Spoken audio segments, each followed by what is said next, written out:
From the RC Plane Builder, is Marcus Mariota a dark horse candidate for comeback player of the year?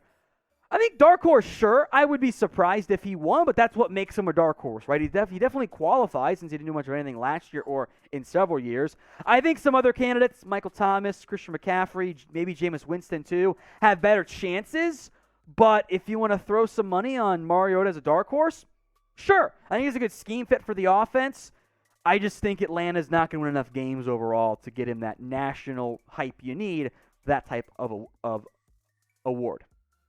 From Elbow Tightness, is this Matt Stafford's burner account?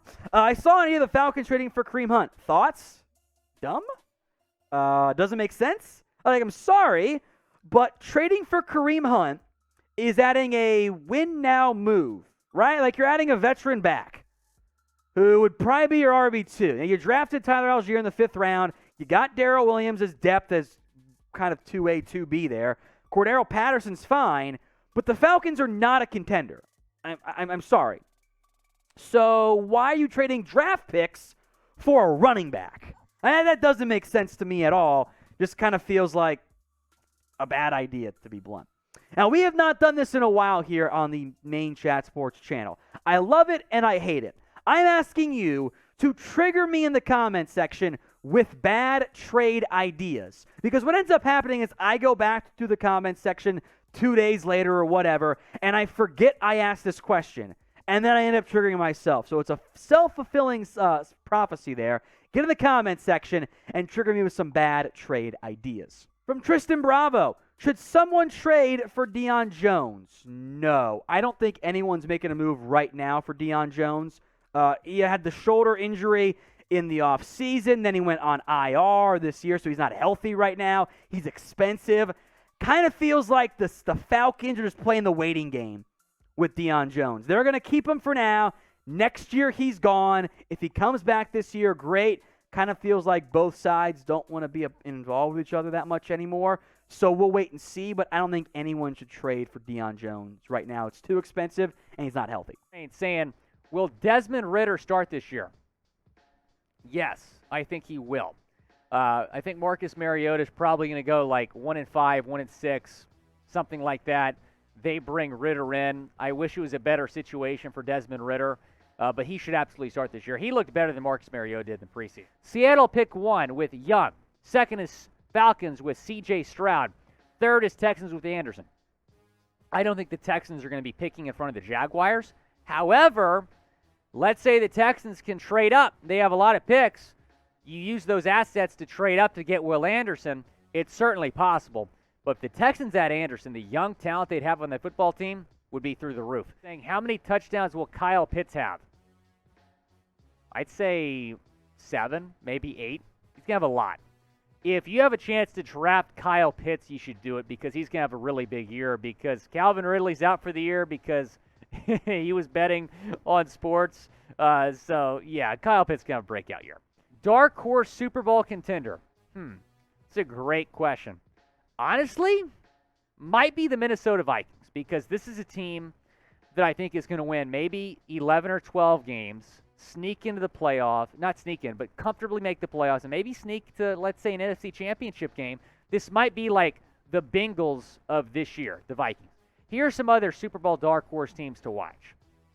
Dolphins have so much talent. If Tua can perform, they're going to be dangerous. Philadelphia is going to be really good. New Orleans and Minnesota, I think, also are Super Bowl dark horses. I think all those teams make the playoffs, and all of them have the potential to make a deep run in January and into February. Who is your dark horse Super Bowl contender? Go down in the comment section. Let me know. It is the pinned comment on today's video. So when ad break comes, go down, chime in. Who is your dark horse Super Bowl contender?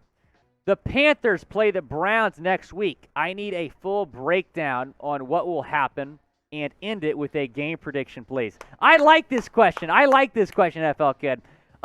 Baker revenge game. I'm going to be honest. I don't think Jacoby Brissett's very good.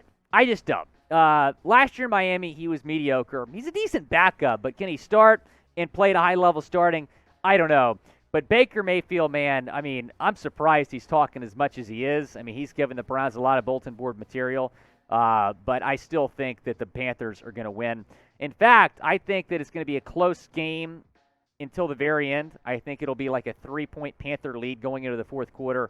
Panthers win by 10. I'm going to say 27-17. Panthers win. Baker Mayfield throws 2 touchdown passes, and he's going to be doing a lot of celebrating. That game means a lot to Baker Mayfield.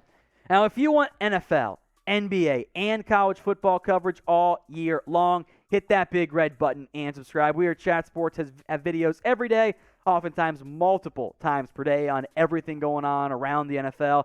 So if you haven't already, hit that big red button and subscribe.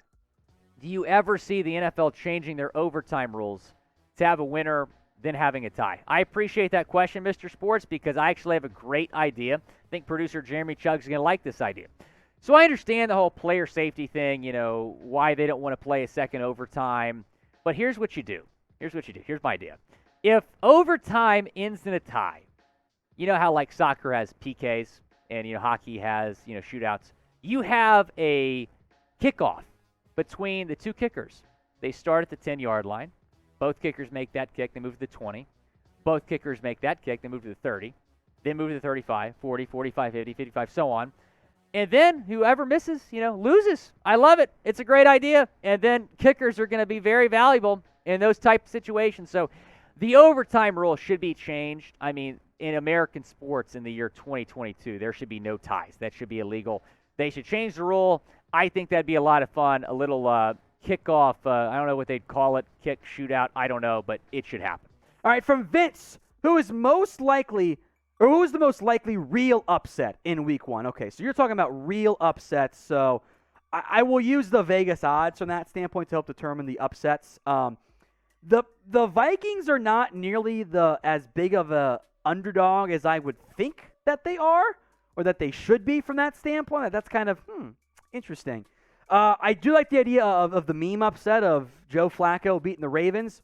Not going to get my hopes up for that one. That seems a bit unlikely. So I like the Vikings over the Packers. I think that's a pretty realistic one from that standpoint. Beyond that, I mean, I don't see the Falcons beating the Saints. Lions-Eagles would be fun because it's the Lions, but I think Eagles win that one. So I'll go Vikings over the Packers. On BetUS, if you use promo code NFL Daily for a 125% deposit bonus. That's the link right there, chatsports.com/bet. So if you put $100 in, you can get $125 in free cash to bet with. That's a great deal. Go and take advantage. A lot of great games to bet on this weekend over there. Chatsports.com/bet. They got college football, NFL, prop bets, everything you need to bet on. They got it. Chatsports.com/bet. Who are your top 3 breakout candidates for running back and for wide receiver this year? It's a great question. I don't think I can count a rookie as a breakout candidate here. I think Elijah Mitchell is going to be outstanding for San Francisco. I get it, they lost Mostert, but he's going to be the guy there going forward. I think he's going to be really good. Who else here? I think Chase Edmonds for the Dolphins is going to be really, really good. I think he's going to have a breakout year. And then when you look at some other guys, who else? Oh, yeah, Nico Collins, wide receiver for the Texans, going to have a good year.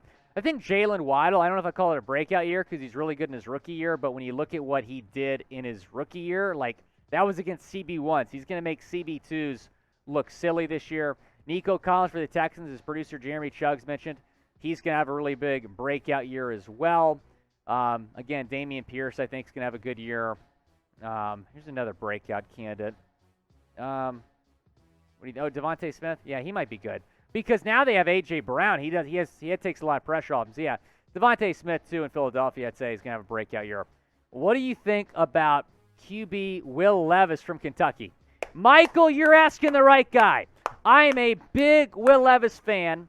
I am such a big Will Levis fan that I might have to start doing mayonnaise in my coffee. That's how much I like Will Levis. I think he's going to be a stud at the next level.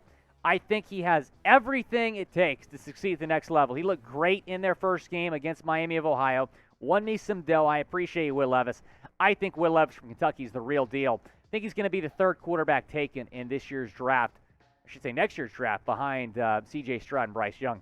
Junior Estrada, NFL draft sleepers for next year. Ooh, kind of early with just week 1 of the season. I was kind of hoping it was going to be Devin Leary at quarterback, and then he didn't play very well in the first game. That was pretty disappointing. Jack's in my ear saying Emory Jones. No. Sorry.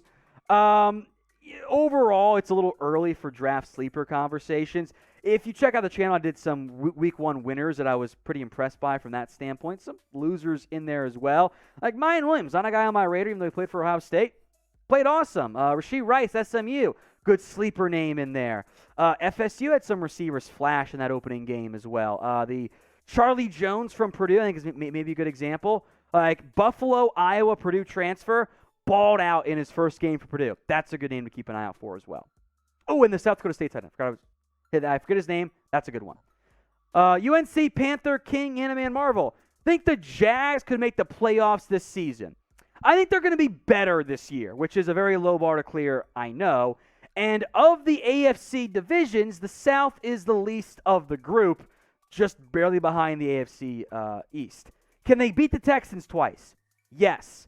Can they steal games against the Colts and Titans? Maybe. I think it's tough because you got to win 10-plus games. I don't see a 10-plus win jump for Jacksonville, but 7, 8, maybe even 9, and being in contention into December, I think that is possible.